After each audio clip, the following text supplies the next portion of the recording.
नीलकमल सिंह एक ऐसे कलाकार हैं जिनका 10 में से 8 गाना ट्रेंड ही करता है।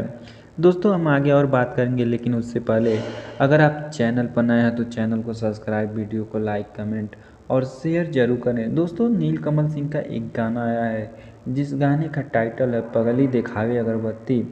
यह गाना 2 मिलियन व्यूज क्रॉस कर चुका है और इस गाने को नीलकमल सिंह ने अपने सुरों से सजाया। इस गाने में नीलकमल सिंह के साथ रक्षा गुप्ता नज़र आ रही हैं। दोस्तों यह गाना बहुत ही लाजवाब है और यूट्यूब पर 11 नंबर पर ट्रेंड कर रहा है। इस गाने का लिरिक्स आशुतोष तिवारी ने दिया है और म्यूजिक शुभम राज ने।